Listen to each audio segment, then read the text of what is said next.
Hello বন্ধুরা, আমি আবার চলে এসেছি তোমাদের সঙ্গে বক বক করতে একটা নতুন রান্না নিয়ে।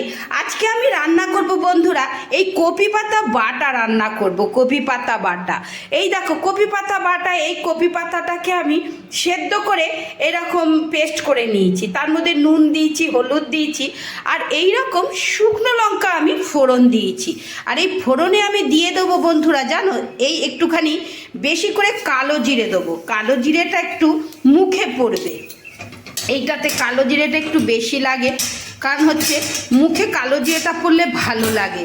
আর দিয়ে দেবো এই রকম রসুন, থেতো করা রসুন দেবো বন্ধুরা। এই দেখো এইরকম থেতো করা রসুন দেবো। এইটা কী হবে, মুখে পড়বে। অনেকে বেটে দেয়, কিন্তু এটার একটা আলাদা স্বাদ। হ্যাঁ, এটা বেটে দিলে এই টেস্টটা ঠিকঠাক পাওয়া যায় না, সেজন্য এইটাকে আমি, আর এই দেখো বন্ধুরা, এইদিকে ভাত হচ্ছে, আর এদিকে আমি রসুনটাকে এখানে লাল লাল করে ভেজে নেব। তোমরা সবাই নিশ্চয়ই খুব ভালো আছো, আমিও খুব ভালো আছি।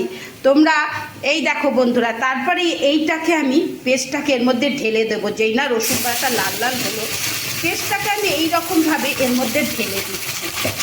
এর মধ্যে নুন হলুদ সব কিছু দিয়েছি বন্ধুরা। ঝাপসা হয়ে গেল আমার ছবি।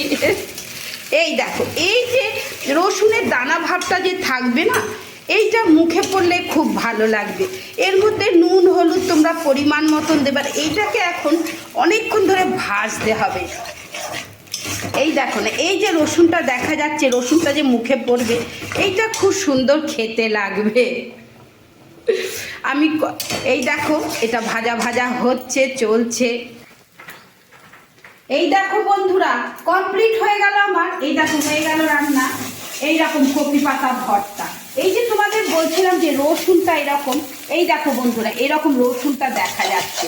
এই যে রসুনটা যে মুখে পড়বে না এই ভর্তাটা, সেজন্যই এটা একটু আলাদা রকম খেতে হবে। রান্না অনেকে করে, কিন্তু এক একজনের স্টাইল এক এক রকম।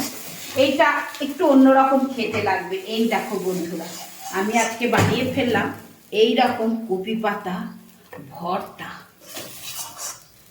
এ তো এক থালা ভাত এই কপি পাতা ভর্তা দিয়েই খাওয়া হয়ে যাবে। বন্ধুরা কি বলো?